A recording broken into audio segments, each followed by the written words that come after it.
Assalamualaikum warahmatullahi wabarakatuh. Waalaikumsalam warahmatullahi wabarakatuh.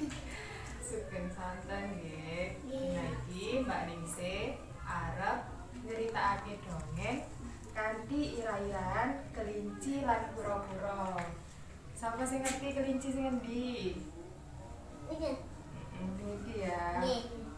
Nah, sing iki diarani Kura-kura. Kura-kura warnane apa? Hitam. Ijo nggih. Nah, ning sawijining dina ning pantai ana kewan sing diarani kura-kura lan kelinci.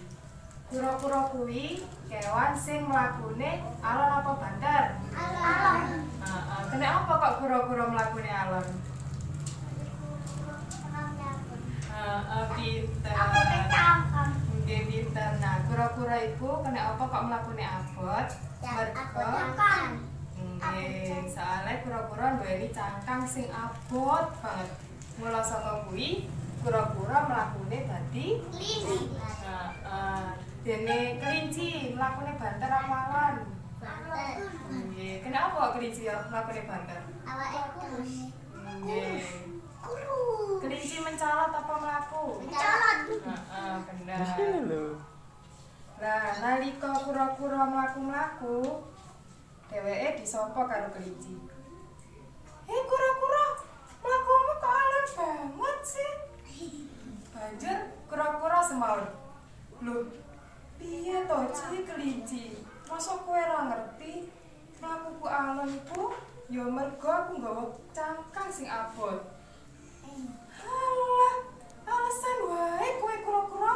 Ngomong wae nek yen kowe kuwi Kudu kewan sing males." Lho, mosok kura-kura kuwi males? tahu Yo. Nah, wis, ya apa nek ngono kowe sesuk tak tantang balapan mlayu. Lho, kura-kura wani-wanine nantang kelinci. Cangkem kelinci wis ngono. Terus baru kelinci ngemauri. "Kowe ora salah nantang aku. Mlakumu wae alon banget. Wani-wanine nantang aku." Wis, ora usah kakek ngomong. Sesuk kowe tak enteni balapan mlayu karo aku. Yo. Pasti meneh aku sing menang. Ayo, sapa sing menang? Kelinci apa kura-kura? Kura-kura. Nah, dirungokno maneh ya ceritane. Sesuke Serigala. kura-kura lan kelinci wis siap ing garis wiwitan. Lah sing dadi wasite yaiku iki dudu serigala, iki kewan bajing. Bahasa Indonesiane tupai. Tupai. Kanthi obok-obok bersedia siap prit. Akhirnya kelinci mlayu banter wis ninggalake kura-kura ing ngarep. Dene kura-kura lagek sak langkah. Terus beruno bajing kuwi tetep nyemangati kura-kura. "Ayo semangat kura-kura, ayo semangat kura-kura, kowe pasti iso." Kura-kura kanthi alon-alon dheweke mlaku sak keneke. Terus nalika ing tengah dalan, dadak kelinci malah mangan. Dheweke ngremehake kura-kura. "Halah, masih tak tinggal mangan. Kura-kura pasti ora bisa nyalip aku." Dheweke ora ngerti yen ternyata kura-kura kuwi wis nglewati kelinci. Masih kelinci lagi mangan. Awas kuwi ninggale. Gak diwasno kelincine, gak ngerti kelincine yen kura-kura wis adoh nglewati kelinci. Akhire nalika kelinci sadar, dheweke nyalip kura-kura. Banjur nalika kelinci nguasno segara, ketemu segara, dheweke malah dolinan seluncuran. Lho, dheweke ngremehake kura-kura maneh. "Hahaha. Ra kura-kura, masih kowe tak tinggal mangan, kowe ya bakalan tetep bisa tak salib. Toh saiki aku ning ngarepmu. Saiki kowe tak enteni karo dolinan seluncur." Kura-kura ora ngurusi kelinci sing dolinan papan seluncur kuwi. dheweke tetep mlayu nyalip kelinci. Nganti ora sadar kura-kura wis cedhak banget karo garis pungkasan.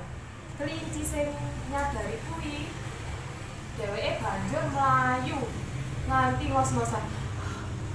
Lha kok kura-kura ning ngarepku adoh? Piye iki? Saking bukuwe kelinci, dheweke nganti tiba kejungkel. Lah, Nasi keting. nggih. Kayu. Terus pungkasane sing menang kura-kura. Dheweke diparingi apa iki? Medali karo bajing minangka wasit kok mau. Kayak emas ya? Terus Kayak emas baru dong. kelinci nangis.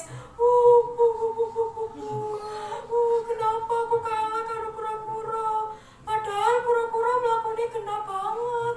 Aku sih banter banget kok malah kalah karo kura-kura. Nanti kura-kura ini. Terus kura-kura nyemangati kelinci. Wis ora apa, kelinci, kowe aja nangis. Iki medaline bisa kanggo kowe uga. Nah, teko cerita dongeng iki apa sing bisa dijupuk pesene? Ayo. Pesene saka dongeng iki sampean kabeh ora oleh ngremehake sapa wae. Sampeyan ora oleh koyo ngandani, apa ngelokno kancane ngene.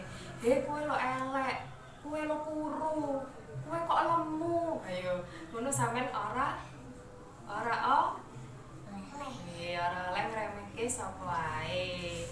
Nah, cekap sakmene dongeng kanthi ira-iran kura-kura lan kelinci muga bisa migunani tumrap sampeyan kabeh.